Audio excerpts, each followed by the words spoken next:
Hello, ladies and gentlemen. My name is Keegan, and welcome back to another episode of the Supercoach Diaries, round 5. Now, before I get underway, just want to tell you I apologise for not getting an episode out last week.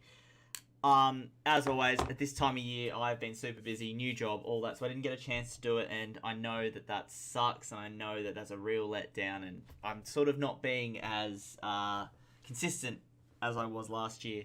Or as consistent as you probably guys want, and I completely understand, so I apologise for that. But I'm back with a new episode this week, and I can tell you, it's been pretty good. It's been a pretty good all-round effort. So, make sure you like this video, subscribe so you don't miss any of the videos on this channel. Let me just close my door. There we go. So, here is the result for round 5. 2,197, which put me in the top 10%. So, not a great round for an individual score, but if you move across and you can see my overall rank, I'm currently at 9,101, which is probably the best I've ever been after rounds 5. Usually at this point, I'm sort of sitting around 20,000. At the moment, I'm 9,000. I've gone up 1,718 rank points, and I won 3 of my 4 league games. So, overall, pretty happy with that. Can't really complain about how my team is going at the moment. And I think I've got a few people that are probably performing that are performing that other people might not have that for themselves. And I've got a few sort of weird picks in there. But I think I'm really happy with my team. And under 10,000, that's a pretty good record for me. And I'm going to hopefully stick with it. Alright, so without any further ado, I know what you're waiting for. You want to see the players that I've got and how they're scoring. Let's go into it right now. So here is my team and how it scored this week. So the first thing you're going to notice is the absolutely pitiful captaincy score that Tom Mitchell got for me, which is was kind of really rough. But to be fair, Dustin Martin and Tom Mitchell both had pretty poor games, so that is not out of the ordinary. So I think that's what helped my score this week, even though I had a poor Tom Mitchell. Also, with Dustin Martin also being very poor, which are the two big captaincy choices at the moment, I think it helped that they were both pretty poor, so it didn't let people that maybe had one or the other that scored really well get too far ahead of everyone else. So, that was good. So, that meant that my score was still good enough to move up in the rankings. So, from the back line, as always, Laird, gun, nothing more to say. He's an absolute machine. 120. He's close to averaging the most for my team, and I'm so happy with that. Lloyd is still consistent as ever, 94 again. He gets around that 90 mark consistently, and while he may not go the big hundreds every game, if he sits around 94 and his average is over 90, I'm pretty happy with that. McGovern's been a bit of a worry. He had that one game that he went huge, but since then he's not been great. But I don't want to trade rookie. I don't want to trade out premiums at this point. I'm just going to back McGovern in to turn it around. It's 5 rounds in. We'll wait and see how he goes against Fremantle this week. Fremantle don't have a big forward that's going to be causing a lot of problems. So it should allow McGovern to zone off a lot and take a lot of intercept marks. Well, at least I'm hoping.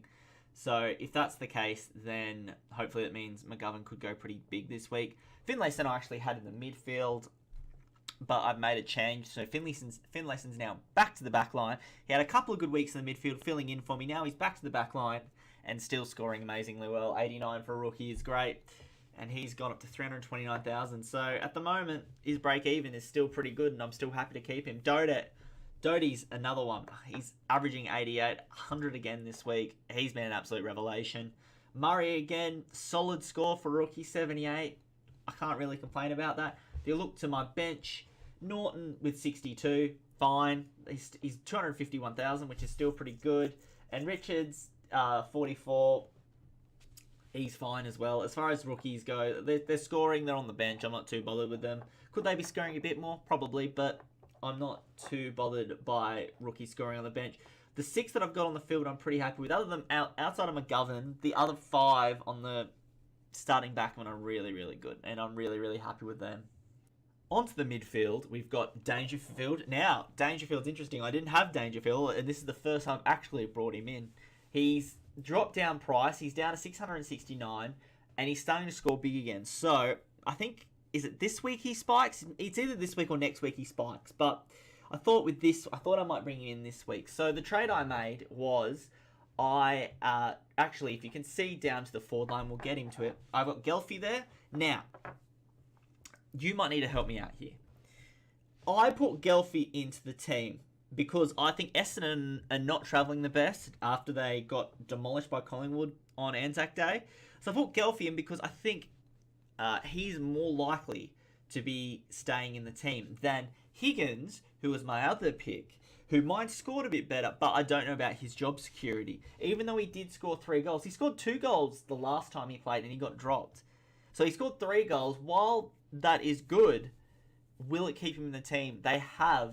Richmond have history of dropping him, so I'm not sure if I want to bring him in. So I brought Gelfie in at the moment because I think he has better job security, but he could turn around and be kicked out straight away and Higgins could take off. So I want you to let me know in the comments below, do I bring in Gelfie or do I bring in Higgins? Let me know in the comments below. Mira was the other one. He was a defender, 102,000. I could have probably brought him in, but looking at my back line, all of my defenders look like they could still make money. So I haven't really bothered with without trading any of them down. Like, I wish Mira had maybe one more game where he didn't play. So I could then, the week after, probably Norton, I'd probably trade down to Mira. But at the moment, I can't think of anyone in my back line that I really want to swap.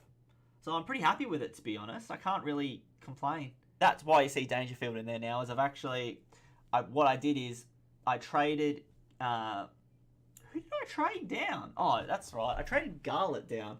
Garlett down to Gelfie, and then with that money, I then used that money to trade Bonner, who was in the back line, who you will not see anymore, and I turned him into Dangerfield, and with that I actually switched Finlayson back into Bonner's position. So now I've got Dangerfield in my midfield. I've got a starting six premiums in the midfield, which are absolute quality. And I'm hoping this will give my score a real big kick on heading on. So Dangerfield's a big inclusion. I'm happy to have him in there. Welcome to the team, Dangerfield. I don't have to drop you for the rest of the year.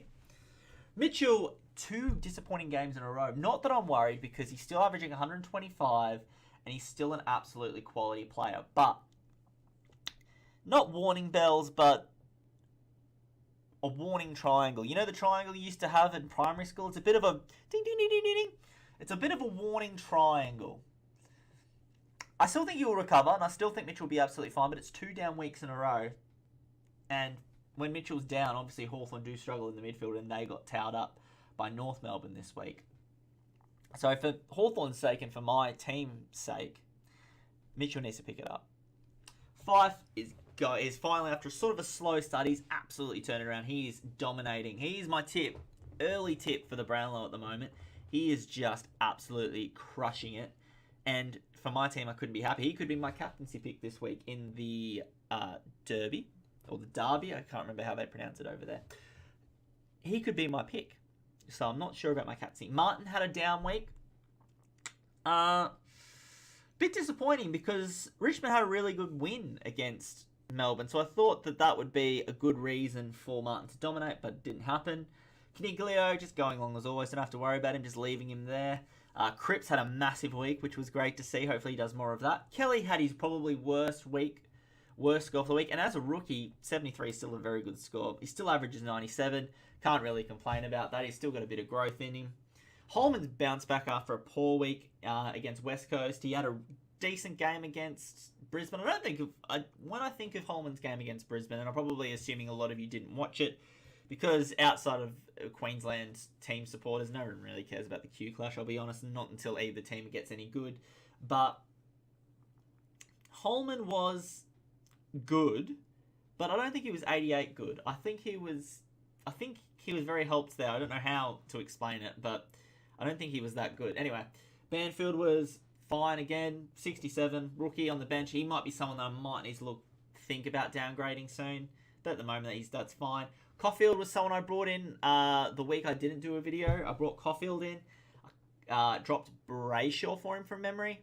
Could be wrong. but that was the change that I made. Caulfield's there, and Barry, again, still not scoring, so I have not bothered with him. He's just stayed there. Into the rucks. Gawn went absolutely massive, 151. He could be another captaincy option possibly as well. Martin was fine. Again, Martin will have games where he just doesn't do much. He will turn into, before the end of the season, I promise you, he will turn into Heath Grundy. No, not Heath Grundy, Brodie Grundy. Heath Grundy plays for Sydney. Brodie Grundy from Collingwood. He will turn into Brodie Grundy before the end of the season. Mark my words. To the forward line, we have Heaney. Great. Absolute monster. Glad I picked him up. Martin, my point of difference pick, doing all right. Averaging 90 for a forward line player is fine. I'd like some averaging a little bit more, but for a forward line player, 90 is fine. He had a decent game at 98. Looks like the Suns are going to use him off the half-back line as a loose half-back player, meaning he's going to get a lot of intercept marks and a lot of ball off the half-back. So that is what we want to see. For Jack Martin, a lot of loose ball. He might not kick as many goals from down there, but he will get a lot of the pill. And he is an absolutely sublime user of the ball. So he's always going to be hitting effective kicks, effective handballs. So his score is going to be solid. Petracca, disappointing this week. He's only averaging 85. He's a one that I need to sort of worry about. I'm going to keep him. I'm not going to worry about him at the moment. I think if you were to look down here, most traded out, he's looking like he's going to be some of the most traded out. 1.1, 427 people at the moment have traded out Christian Petracca. I'm not going to be one of those people. I'm going to stick with him again this week. Taranto, who actually I brought in for, I don't think you might have seen that one either. That was last week. I took out Billings and put Taranto in. Again, I didn't do it at Taranto's lowest price, but I still made a little bit of money off it, and that helped me build towards Dangerfield, who I've got now. But he's averaging 93 at the moment. Still a solid go. Anything, as I said before, forwards and defenders, I don't mind. If they average over 90 every week, I'm pretty happy with that. Midfielders are the ones that need to go 110 plus. Probably even more, 115 plus.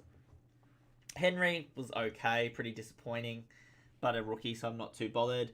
Gelfie, I've already told you about, trading him in this week. Sicily's another one. He had an amazing week, 123. He's averaging 104, which is absolutely superb, but he got suspended again. So I've thought about it, and I was thinking about trading him out because he can't sort himself out, keeps getting suspended. So this is what I'm going to do. If he gets suspended again, he's out. And I don't care how good he is, but it hurts my score when I have to put a rookie in his spot. And Fritsch there on the bench, he didn't get a game this week, so I'm going to keep him there. He's not gone up and down in price, but he is one that, if I had another trade, if I had 3 trades, it'd definitely be one I'd turn to Higgins. But I'm sort of just keeping Fritsch there because he's not going to change the price. And because Melbourne, let's be fair, sucked this week, he might be one that might get back into the team, so he might get some more scoring. So at the moment, I've got a couple of worries as far as non-scoring rookies. I've got Barry, I've got Fritsch, but I can't really complain at the moment. The rest of them are scoring really well. Landry's obviously non-scoring because I chose him to be non-scoring because I can use him as my loophole constantly. So that's how it's looking anyway. As far as captaincy this week goes, if I was to look at the team tracker down here, who would I put as my captain? Starting sort of preferably someone towards the end of the week. So maybe I might even go Martin as captain.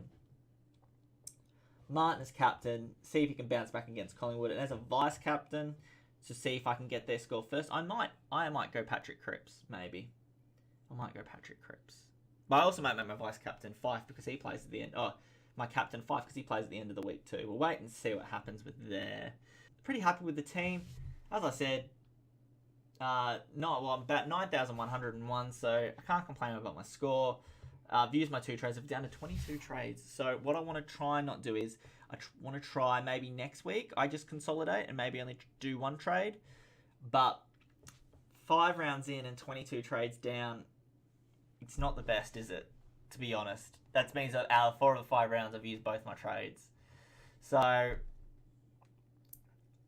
don't want to get to the point where I run out of trades. So I'm going to try and take it easy over the next few weeks heading into the bye. And then after the bye is when I'm going to start really rounding through the trades.